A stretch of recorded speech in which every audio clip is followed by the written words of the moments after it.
Hello friends, welcome back to my YouTube channel Nigam Gyan. मैं हूं आपका होस्ट एडवोकेट कुशलदीप शुक्ला।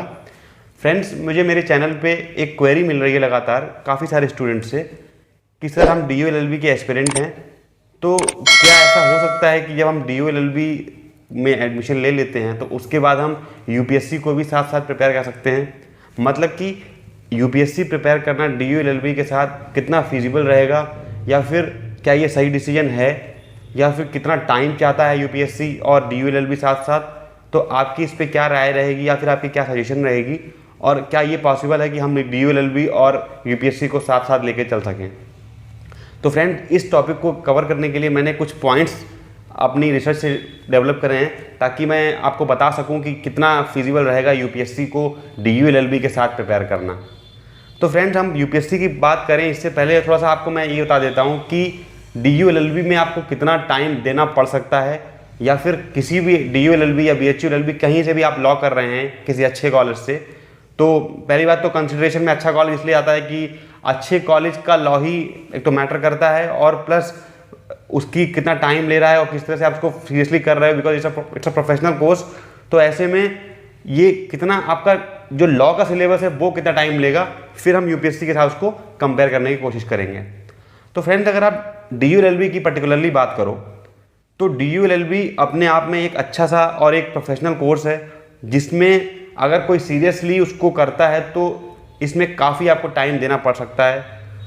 और पर्टिकुलरली अगर आप बात करो कि जैसे डी का लॉ है, जो आपके 6 सेमेस्टर्स हैं, 30 पेपर्स आपको पढ़ने पड़ते हैं, और हर पेपर का अपना एक इम्पॉर्टेंस है, तो उसको जब आप प्रिपेयर कर रहे होते हो तो ये टाइम टेकिंग तो है। अब बात करते हैं कि यूपीएससी के डी के साथ, तो देखो ना और हाँ तो किसी चीज़ का जवाब नहीं होता कि अगर आप बोलो कि सर हाँ ये पॉसिबल नहीं, डी का सिलेबस वास्ट है तो आप नहीं कर सकते यूपीएससी, या यूपीएससी का सिलेबस वास्ट है तो डी नहीं कर सकते, क्योंकि ऐसे आपको एग्जांपल्स मिल जाएंगे जिन्होंने जॉब करते करते यूपीएससी क्वालिफाई किया है, जिन्होंने डी के साथ साथ यूपीएससी क्वालिफाई किया है, जिन्होंने गाँव में रह के यूपीएससी क्वालिफाई किया है। तो एक्सेप्शन तो हर जगह हैं, मगर हम एक्सेप्शन के बेसिस पे अपना रूल नहीं बनाएंगे, एक्सेप्शन के बेसिस पे अपना डिस्कशन नहीं करेंगे। हम बात करेंगे जनरलिटी की, कि जनरल टर्म्स में कितना टाइम ले सकती है डी या फिर यूपीएससी का सिलेबस। अगर आप यूपीएससी की बात करो तो बिल्कुल आप स्लो पेस से या फिर आप फास्ट पेस से भी आप चलने की कोशिश करो, तब भी 1.5 से 2 साल का जो समय रहता है वो आपका सिलेबस कवर करने में निकल जाता है। जब 1.5 से 2 साल आपका यूपीएससी के सिलेबस कवर करने में निकलेगा, तो इसके साथ साथ अगर आप प्रोफेशनल कोर्स करो तो ये थोड़ा सा डिफिकल्ट है और थोड़ा सा कम फिजिबल है। जनरली क्या होता है, देखो पहली बात क्या होती है कि डी में मेरा खुद का भी एक्सपीरियंस रहा है, और डी के साथ पढ़ने के साथ 2600 से ज़्यादा स्टूडेंट आते हैं एक बैच में, मगर आप कभी देखे हुए तो बहुत से कम ऐसे स्टूडेंट्स होते हैं जो सिर्फ लॉ के लिए डी कर रहे हैं, यानी जिनका मतलब फ्यूचर ही यही था, कि इनका एम ही यही था कि उन्हें या तो लिटिगेशन करनी है या जुडिशरी करनी है। बहुत से लोग ऐसे होते हैं जिसे प्लान बी की तरह डी करते हैं, क्योंकि उन्हें पता है कि डी की वैल्यू है, डी से लॉ करने का फायदा है। तो ऐसे में अगर मान लीजिए यूपीएससी नहीं हुआ तो मेरे पास LLB की तो डिग्री होगी ही। तो ये प्लान बी वाला जो गेम है ना, ये अक्सर कई बार थोड़ा सा ट्रिकी भी हो जाता है, थोड़ा सा डिफिकल्ट भी साबित हो जाता है। तो मान लीजिए अब जैसे लॉ की बात करो आप, तो ये टाइम टेकिंग ऐसे हो जाता है कि मान लीजिए आपने सेमेस्टर के एग्जाम पढ़ रहे हो, तो हर सब्जेक्ट में बहुत सारे केस लॉज हैं, बहुत सा कॉन्सेप्ट है। आप मेजर लॉज की बात करो, IPC, CRPC, CPC, ये अपने आप में ही ग्रंथ हैं, अपने आप में ही एक वास्ट सब्जेक्ट हैं, जिनको आज भी जिन लॉयर्स की एज 70 साल, 80 साल, 90 साल है, वो भी इसी की स्टडी कर रहे हैं और आज तक कर रहे हैं और जीवन भर करते रहेंगे। तो ऐसा तो नहीं है कि कोई लिमिटेड सिलेबस है लॉ का। लॉ तो बहुत ही इवॉल्विंग फील्ड है, ये ऐसी फील्ड है जिसमें आपको डेली पढ़ना है। मगर हाँ, अगर आप यूपीएससी के साथ बात करने की कोशिश करो तो सब जनरली क्वेश्चन उठता है ये है कि सर पहली बात तो ये है कि क्या यूपीएससी और LLB साथ साथ करें, और करें तो कब शुरू करें, कितना टाइम दें। तो ये कई सारे क्वेरीज जो आती हैं जनरली स्टूडेंट्स के माइंड में, तो उस चीज़ को सॉल्व करते हुए कुछ मैंने पॉइंट प्रिपेयर करे हैं, वो चीज़ की हम बात करेंगे। पहली बात तो ये है कि अगर आप सोच रहे हैं कि डी और यूपीएससी का कॉम्बिनेशन किस तरह से बनाया जाए, तो ये एक इंपॉर्टेंट सजेशन आपके लिए ये रहेगा कि अगर आपका यूपीएससी का ऑप्शनल लॉ है, तब आपके लिए डी और यूपीएससी काफ़ी एक तरह से देखा जाए तो उनका आपस में जो संबंध है वो सही बन जाता है। जैसे कि मान लीजिए कि आपने यूपीएससी का लॉ आपका ऑप्शनल है, तो आपने फर्स्ट सेमेस्टर से शुरुआत करी पढ़ाई करना और आप लॉ कॉलेज में भी पढ़ रहे हो, और जो यूपीएससी का मेंस में जो लॉ पूछा जाता है वो कहीं ना कहीं थोड़ा बहुत उसका सिमिलैरिटी है। यानी कि अगर आप अच्छे से लॉ को ही अपने एलएलबी के सिलेबस को अच्छे से पढ़ते हो तो उधर आपका मेंस का जो पेपर यूपीएससी का लॉ जो ऑप्शनल है वो आपका उसमें हेल्प होती है। और रही बात क्या बचता है वो है जीएस की। तो एक थोड़ा सा पॉइंट ये आता है कि यूपीएससी की कोचिंग जो है वो डीयू एलएलबी के कोर्स के साथ करना थोड़ा डिफिकल्ट है, क्योंकि मान लीजिए अगर आप LC2 में हैं या LC1 में हैं या CLC में किसी भी हैं, किसी भी सेंटर में हैं, आपका लगभग मॉर्निंग 8 to 2 या फिर 2 to 7 यानी कि आपसे कम से कम 7 से 8 घंटे आपके कॉलेज में जाते हैं। उसके अलावा कॉलेज के बहुत सारे वर्क्स होते हैं जो आपको करने होते हैं, कोई असाइनमेंट है या फिर कुछ कॉलेज में कोई टास्क दिया गया उसको करना है, या फिर आप किसी एक्स्ट्रा करिकुलर एक्टिविटीज़ में हैं, तो उसको साथ साथ करना थोड़ा सा डिफिकल्ट होता है। तो कोचिंग का अगर आप बोलें तो कोचिंग लेना तो डिफिकल्ट है, क्योंकि अगर आप मान लीजिए कोचिंग ले भी लेते हैं तो आप एग्जॉस्ट हो जाते हो।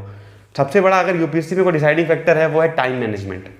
यूपीएससी में जिसने टाइम मैनेजमेंट कर लिया उसका यूपीएससी क्वालिफाई हो गया, क्योंकि टाइम सिलेबस बहुत ज़्यादा वास्ट है और टाइम मैनेजमेंट ना हो जाने की वजह से ही दिक्कत होती है। अब मैं आपको एक बिल्कुल सही एग्जांपल बताता हूँ मेरा खुद के पर्सनल एक्सपीरियंस से। मेरी एक स्टूडेंट हुआ करती थी जिसने मेरे से डीयू एलएलबी के रिगार्डिंग काफ़ी हेल्प ली थी। तब मेरा चैनल नहीं हुआ करता था, मैंने उसको पर्सनली गाइड किया था डीयू एलएलबी में एडमिशन दिलाने के लिए, और वो यूपीएससी की सीरियस एस्पिरेंट थी। यानी कि उसने डीयू में एलएलबी तब किया जब उसको लगा कि हाँ शायद मुझे कुछ दिक्कत हो रही है, कि शायद यूपीएससी क्वालिफाई करने में टाइम लग रहा है। एक इनसिक्योरिटी जब माइंड में आई तो उसने बोला कि मुझे डीयू एलएलबी कर लेना चाहिए क्या। तो ये उसका खुद का कॉल था कि डीयू एलएलबी कर लेते हैं। तो हुआ क्या, अल्टीमेटली डीयू एलएलबी में उसने एडमिशन लिया, पर उसका जो इंक्लिनेशन था वो यूपीएससी की तरफ ज़्यादा था। और ये बात मैं आपको क्यों बता रहा हूँ, ये बात मैं आपको इसलिए बता रहा हूँ कि फर्स्ट सेमेस्टर के शायद एग्जाम भी नहीं दिए, उसने 2-4 दिन की क्लासेस लगाई, उसे लगा कि ये डीयू एलएलबी मेरा टाइम ले रहा है, जिससे मैं अपने जो आपका पर्पस है उसे मतलब डेविएट होते दिखाई दे रही हूँ।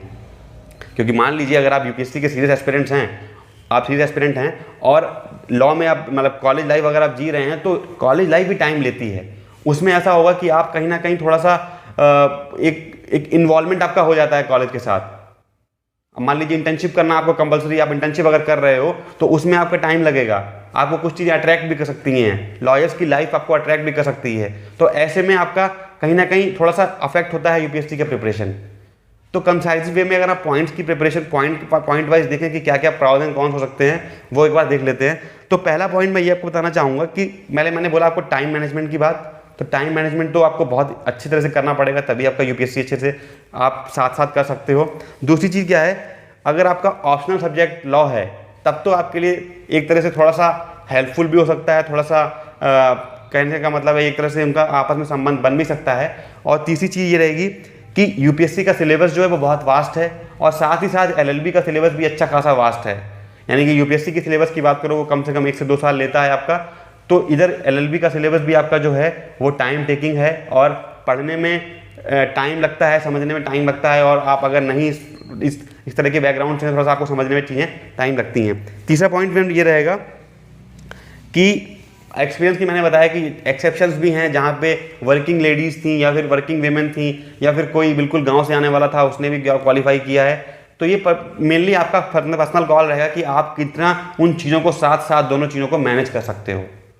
कोचिंग की बात मैंने बता दी आपको कि कोचिंग का आपको कोचिंग लेना एलएलबी के साथ साथ थोड़ा डिफिकल्ट होगा। फ्रेंड्स, अब हम एक कंक्लूजन की तरफ चलते हैं इस डिस्कशन के तौर पे कि क्या आपका कंक्लूजन रहेगा कि यूपीएससी और एलएलबी के साथ साथ चलना चाहिए या फिर यूपीएससी को साथ साथ देना चाहिए या नहीं। तो फ्रेंड्स, अगर आप जनरल रूल से देखो तो ऐसा नहीं है कि पॉसिबल ही नहीं है, या ऐसा भी नहीं कि लोग करते नहीं हैं। मगर आप थोड़ा सा एक चीज़ आप एक बार अपने आप को एक एवरेज स्टूडेंट लेके चलो, या फिर आप देखो कि आप काफ़ी चीज़ें साथ साथ मैनेज कर रहे हो, तो उस हिसाब से अगर आप देखो तो ये मेरा सजेशन रहेगा कि एलएलबी जो है, मान लीजिए आपने डिसाइड किया है कि आपको यूपीएससी करनी है और करनी ही करनी है, तो ऐसे में आप एक काम ये कर सकते हो कि जब आप एलएलबी का फर्स्ट सेमेस्टर में एडमिशन लेते हो तब से आप यूपीएससी को माइंड में रखो और चलता रहे आपका प्रिपरेशन। मगर आप पहली बात तो ये कि अगर आप एक सीरियस एस्पिरेंट हो यूपीएससी के, तो आप सिर्फ देने के लिए नहीं दोगे कि हाँ यूपीएससी की प्रिपरेशन कर रहे हैं और एपीयर हो रहे हैं। एपीयर होना तो किसी का वो पर्पज़ है ही नहीं। हमारा पर्पज़ है उसको उसमें एडमिशन लेना, यानी यूपीएससी को क्वालिफाई करना और साथ साथ अपना लॉ को करना।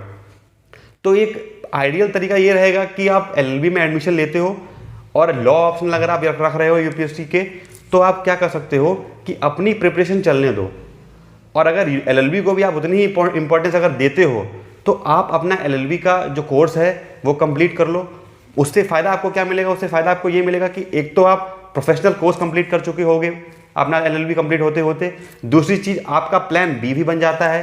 अगर आपको लगता है कि यूपीएससी सेफ नहीं है, सिक्योर नहीं है, कि रिस्क है इसमें, तो आप, क्योंकि देखिए अगर आप एवरेज तरह से लॉ करोगे ना तो फिर वो हेल्प भी नहीं करने वाला कि आपने यूपीएससी के आपका यूपीएससी का जुनून था इस वजह से आपने लॉ कर लिया, मगर आप लॉ को जान ही नहीं पाए। लॉ ऐसी फील्ड है ना फ्रेंड्स कि जिसे आप पूरी ज़िंदगी दे दो ना तब भी नहीं समझ पाओगे पूरी तरह से, क्योंकि ये ऐसा है कि जितना जितना जानो उतना कम है। मैं डेली सीखता हूँ, आप डेली सीखते हो, आज के 80 ईयर्स के लॉयर, 70 ईयर्स के लॉयर वो भी डेली सीखते हैं। तो जितना आपको टाइम मिला है लॉ करने का उसको अच्छे से कर लो, पहला सजेशन ये रहेगा।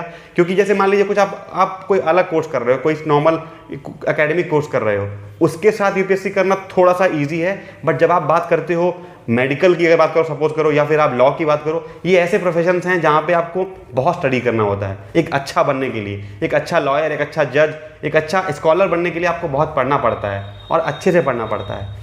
तो अगर आपका यूपीएससी का प्लान है, आप फर्स्ट सेमेस्टर से ही एलएलबी की प्रिपरेशन कर रहे हो, जब आप एलएलबी में एडमिशन ले रहे हो और यूपीएससी की प्रिपरेशन आपकी चल रही है, आप करो प्रिपरेशन अच्छे से करो, मगर आप उसको स्लो पेस में करो। आप अपना लॉ का ऑप्शनल लेके उसको पढ़ते रहो, आपकी जीएस का जो भी आपका पैटर्न है, क्योंकि आपको पता है कि अगर 1.5 से 2 साल का भी सिलेबस कवर करने का अगर यूपीएससी का रहता है, उसके बावजूद भी आपको 8 से 10 घंटे लगते हैं। ये कोई जनरल, मतलब ये कोई स्टैंडर्ड रूल नहीं है कि सब लोग 8 से 10 घंटे देते हैं। जितना भी ह्यूमनली पॉसिबल टाइम होता है वो चीज़ है 6 से 6 घंटे, 4 घंटे, 8-10 घंटे, जितनी आपकी कैपेसिटी हो, जितनी आपकी स्ट्रेंथ हो, उस बेसिस पर टाइम दे दो। बट टाइम तो देना पड़ता है। और अगर आप किसी प्रोफेशनल कोर्स के कॉलेज में पढ़ रहे हो आप, तो वहाँ रहते हुए कोचिंग मैनेज करना या फिर अपने पर्सनल आपकी सेल्फ स्टडी को 4 से 5 घंटे देना, मान लीजिए आप 4 से 5 घंटे उसके बावजूद भी दे रहे हो, तो अपना सिलेबस कब पढ़ोगे? अपना लॉ का सिलेबस तो पढ़ना है ना आपको उसके भी एग्जाम देने हैं ना। तो उस चीज़ के लिए मेरा ये आपको मैं इस डिस्कशन को जो कंक्लूड करना यहाँ से चाहूँगा कि आप एलएलबी के साथ साथ डीयूएलएलबी के साथ साथ अपना यूपीएससी का प्रिपरेशन जब कर रहे हो तो आप उसको करते रहो। बट एक फीजिबल तरीका ये रहेगा कि आपका जब एलएलबी कंप्लीट हो जाता है तब आप अपने अटैम्प्ट देना शुरू करो, क्योंकि एक एक अटैम्प्ट बड़ा मैटर करता है, बड़ा इंपॉर्टेंट होता है। जो भी यूपीएससी एस्पिरेंट्स हैं वो उससे रिलेट कर पाएंगे कि एक अटैम्प्ट की कितनी वैल्यू होती है। और एक अटैम्प्ट को किसी दूसरे प्रोफेशनल कोर्स की वजह से आप अपना डाइल्यूट कर दो, वो भी सही नहीं है, या फिर यूपीएससी की अटैम्प्ट की वजह से अपना एलएलबी कोर्स डाइल्यूट कर दो, वो भी एक सही तरीका नहीं है। तो आप दोनों चीज़ों का अगर अच्छे से बना सकते हो रिदम, तब तो आपके लिए यूपीएससी प्रिपरेशन करना ठीक है। जैसा मैंने आपको एग्जांपल दिया कि मेरे ऐसे भी कुछ स्टूडेंट्स रहे हैं जिन्होंने एडमिशन लिया उसके बाद छोड़ दिया, वो भी एक अलग फेज होता है, क्योंकि आप कहीं एडमिशन लेते हो, मेहनत करते हो, उसके बाद छोड़ना भी अच्छा नहीं लगता है, या फिर आपको एक अलग फीलिंग अटैच हो जाती है आपके किसी भी कोर्स से। तो अगर आप दोनों चीज़ों को साथ साथ मैनेज कर सकते हो, ये सारा कॉल आपका इसलिए होगा क्योंकि ये आपका डिसीजन होगा। दूसरी चीज़, जो पॉइंट्स रहने हैं सिलेबस को लेके, टाइम मैनेजमेंट को लेके, लॉ कितना टाइम ले रहा है, यूपीएससी में क्या क्या सिलेबस में कितना टाइम लग सकता है, ये सारी बात हमने लगभग कर ली है। अगर आपको ये लेक्चर या डिस्कशन आपको इंपॉर्टेंट लगा हो या आपको रेलेवेंट लगा हो तो अपने व्यूज़ ज़रूर दीजिए कमेंट्स में। और अगर आपने अब तक मेरे चैनल को सब्सक्राइब नहीं किया तो please subscribe to my channel Nigam Gyan, और अपने व्यूज़ ज़रूर दीजिए, क्योंकि आपका व्यू जानना बहुत ज़रूरी है कि आप कितना इस चीज़ से रिलेट कर पा रहे हो, क्या आपको मेरी बात लग रही है कि फीजिबल है या नहीं। और मैंने अपने आसपास के एक्सपीरियंस से या मेरे खुद के एक्सपीरियंस से जो मेरे साथ हुए हैं आज तक, उसी के बेसिस पे मेरा ये पर्सनल ओपिनियन था आपको लेके। आप इस पर अग्री और डिसअग्री भी कर सकते हो और अपना ओपिनियन भी दे सकते हो। आई होप आपको वीडियो इन्फॉर्मेटिव लगी होगी। Thank you so much, have a nice day. Thanks, friend.